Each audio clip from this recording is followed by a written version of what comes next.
관한 말씀입니다. 이 말씀의 뜻은 평강의 하나님께서 사단의 권세를 깨뜨리시고 교회의 승리를 주신다는 말씀의 약속입니다. 이 한 구절 속에 하나님의 깊은 뜻이 담겨져 있습니다. 먼저 평강의 하나님께서 사단을 이기신다는 이야기입니다. 평강의 하나님. 일반적으로 전투는 칼과 칼, 총과 총의 대결입니다.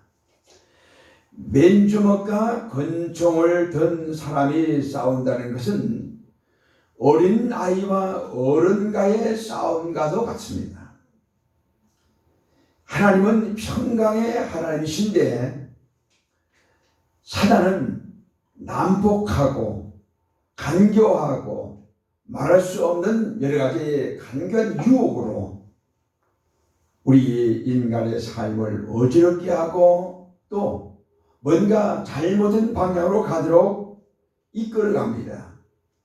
근데 평강의 하나님이 사탄을 상하게 하신다라는 말씀은 어떻게 보면 이해가 되지 않는 말씀이기도 합니다. 평강의 하나님이 이런 악한 사단을 어떻게 이길 수 있을까? 바로 여기에 교회의 참 승리의 모습이 있습니다. 창세기 3장 15절에 여자의 후손은 내 머리를 상해할 것이요 너는 그의 발꿈치를 상해할 것이라고 하는 말씀이 있습니다. 이미 태초에 이 사단과의 영적인 전쟁이 있었음을 밝혀주는 말씀입니다. 여자의 후손인 예수 그리스도가 사단을 분명히 이기신다는 말씀입니다. 악을 쓰고 고함을 치며 덤비는 사람보다 싱글벙글 웃으면서 덤비는 사람이 이긴다는 옛말이 있습니다. 사단은 온갖 수단과 방법을 다 동원해서 싸움을 걸지만 하나님은 평강으로 이기신다고 그랬습니다. 사단이 동원하는 무기가 있습니다. 전쟁에 나가는 사람이 무기를 들고 나가는 것처럼 사단은 그가 사용하는 전문적인 무기가 있습니다. 먼저 사단이 사용하는 무기는 분쟁을 일으키는 겁니다. 하나님은 하나 되게 하시고 사단은 분쟁하게 합니다. 서로 미워하고 다투고 시기하고 질투하게 만듭니다. 사단은 교회 안에서도 분쟁을 일으킵니다. 그리고 하나님은 하나 되게 하십니다. 에베소 4장 3절에 보면 평강에 매는 줄로 성령에 하나 되게 하신 것을 힘써 지키라 그랬습니다. 하나 되고 싶은 마음, 하나를 만들고 싶은 마음은 성령께서 주시는 마음입니다. 그러나 하나 되는 것을 방해하고 찢는 것은 사단의 역사인 것입니다. 그리고 사단은 거치게 합니다. 17절 말씀 보면 거치게 하는 자들을 살피고 저희에게서 떠나라 그랬습니다. 여기에서 말하는 거치게 한다는 것은 방해한다는 말입니다. 영의 세계는 민감한 세계이기 때문에 지극히 작은 것 하나가 그 시야를 가려도 그 영혼의 큰 그늘이 들이오는 것과 마찬가지입니다. 카메라 렌즈에 송 눈썹 하나가 붙어 있었는데 그대로 촬영을 했어요. 그리고 현상을 했습니다. 그랬더니 사진에 뭐가 나왔느냐? 큰 기둥 하나가 사진에 나온 거예요. 눈썹이 학대가 된 것입니다. 내 영혼을 방해하는 것은 눈썹처럼 작은 것도 우리의 영적인 신앙생활에서 닦아내야 합니다. 사단은 모든 것을 거치게 만듭니다. 다시 말하면 필요 없는 사람이 되도록 만들어버려요. 공동체에서 필요 없는 사람이 되어서는 안 됩니다. 우리 모두가 작은 공동체이든 어디든 간에 꼭 필요한 사람이 되시기 바랍니다. 그 다음에 세 번째로 예수 그리스도를 섬기지 못하게 합니다. 18절에 보면은 이 같은 자들은 우리 주 그리스도를 섬기지 아니하고 그랬습니다. 여기에서 자기 배만 섬긴다라고 또 강조합니다. 사단은 자기만을 섬기게 해요. 교회를 다니고 예수를 믿는 것도 내 이익과 내 배를 채우기 위해서라고 마귀는 가르칩니다.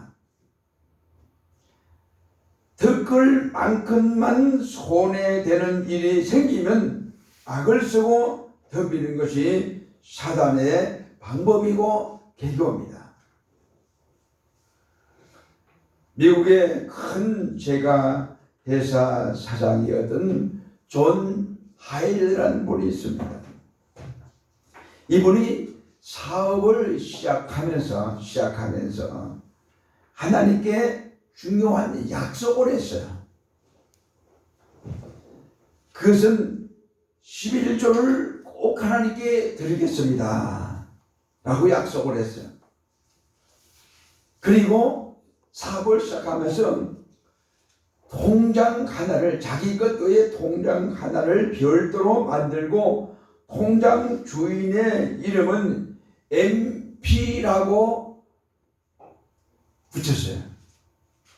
MP라고 하는 이 단어는 마이 파트너라고 하는 말입니다. 다시 말하면 하나님은 나의 사업의 파트너다 라는 통장을 하나 다시 만드는 겁니다. 그날부터 전체 수입의 10분의 1은 그의 파트너인 하나님의 통장에 자동으로 입금이 되어집니다.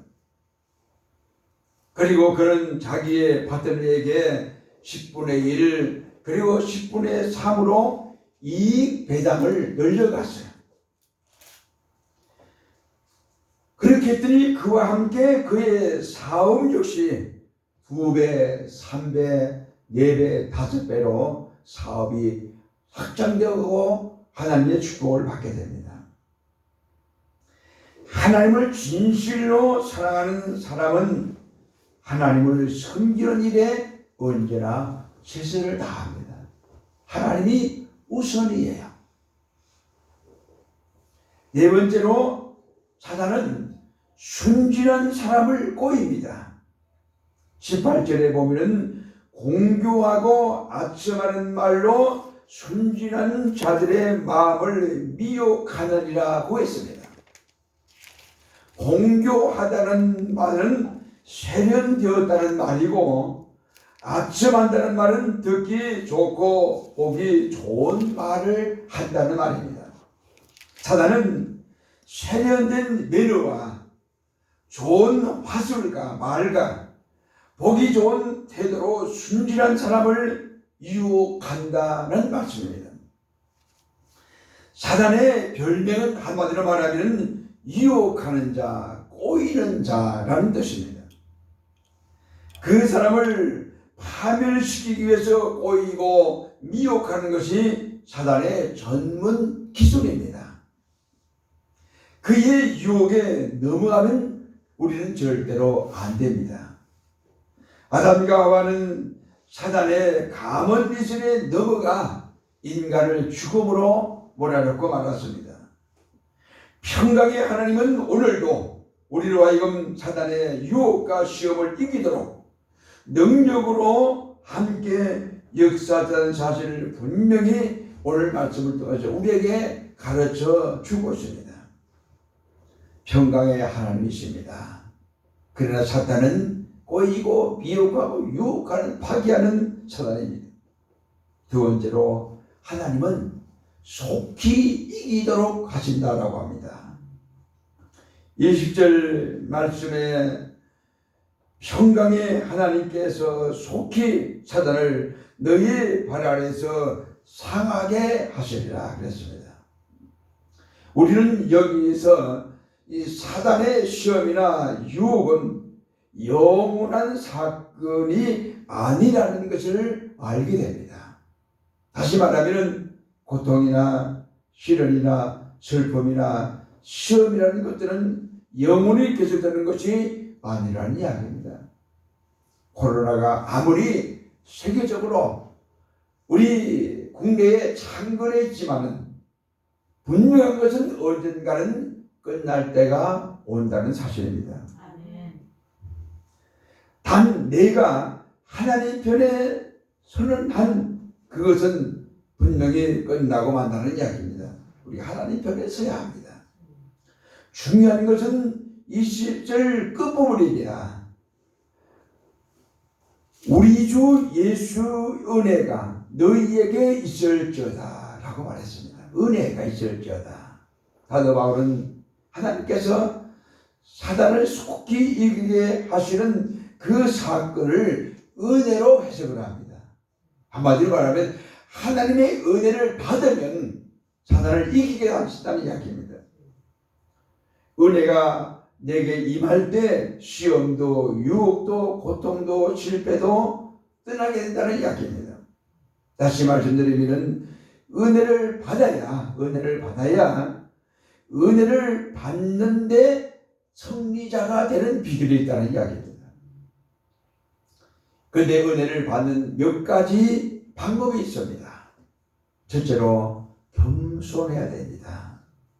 은혜란 나 자신의 능력이나 가능성을 포기하고 하나님이 주시는 그 은혜라야 된다는 겸손함을 가진 사람에게 임하는 것이 은혜입니다. 그렇기 때문에 내가 할 수 있다든지 내가 해낸다든지 하는 교만한 마음을 가진 사람은 은혜를 받을 수가 없습니다. 내가 잘 사는데 뭐가 필요해? 라는 마음을 가진 사람에게는 은혜가 임하지 않는다는 이야기입니다. 겸손한 마음. 그 다음에 두 번째로 사모해야 합니다. 성령도 구하는 사람이 왔습니다. 최초의 오순절날 마가의 다락방에 모였던 120명이 성령을 충만하게 받은 비결이 어디에 있습니까? 함께 모여 간절히 저녁 기도에 힘썼기 때문이에요. 은혜도 갈망하고 사모하는 사람이 받게 되어 있습니다. 이유는 갈증난 사람에게라야 냉수 한 그릇이 꿀 마신 것처럼 은혜를 갈망하는 사람에게는 은혜가 귀하고 꿀보다 더 단 것이 되기 때문입니다. 그 다음에 기도할 때 은혜를 받게 됩니다. 우리가 하나님의 은혜를 받는 최선의 방법은 기도입니다. 1995년 미국에 중간 선거가 있었는데 그 중간 선거에서 민주당이 피하고 공화당이 승리를 했어요. 공화당의 승리를 미국의 언론들은 이렇게 표현합니다. 보수파의 승리다 라고 했습니다. 민주당의 정책이나 클린턴의 정치 노선이 진보적이었기 때문에 보수란 말을 쓴 겁니다. 예를 들면 클린턴은 선거 공약에서 동성연애를 인정하겠다고 했어요. 1960년 그 초까지만 해도 여러분 잘 들어보세요. 우리 초등학생들 들으면 이런 것은 아마 앞으로 유익할 거예요. 1960년에 그 60년 초까지만 해도 미국의 모든 초등학교에서는 매일 한 차례씩 의무적으로 해도 되고 안 해도 되는 게 아니고 의무적으로 법으로 정해가지고 의무적으로 기도하는 시간을 갖도록 했어요. 수업을 시작하면서 담임 선생님의 인도로 기도하고 수업을 시작한 거예요. 근데 천주 교인이었던 케네디가 대통령이 되면서 1962년 헌법 2조에 명시된 종교의 자유에 위법될 뿐 아니라 종교와 정치의 분리라는 국시에 배치된다면서 연방 대법원에서 위헌 판결을 내는 거예요. 이건 아니다, 잘못된 거다라고 판결을 내는 겁니다. 이 기도를 없애버린 거예요. 그것이 케네디가 대통령으로 취임한 다음의 사건이었습니다. 그때 기도를 빼앗겼던 사람들이 1995년도에 대그 공화당의 승리의 주역들이 되면서 빼앗긴 교실의 기도를 되찾아 미국의 위기를 구하자고 나섰다는 이야기예요. 그들은 언론을 보수파라고 부르고 있었습니다. 그들은 이렇게 얘기를 했습니다. 오늘 미국이 이 모양 이 꼴로 전락한 것도 심지어 초등학교 아이들과 시골의 고등학교 아이들까지라도 총기를 휴대하고 마약 중독에 빠져 들어가는 것도, 그리고 케네디가 총에 맞아 암살 당한 것도 기도 시간을 빼앗은 데 대한 하나님의 심판이었다라고 공공연히 말을 했어요.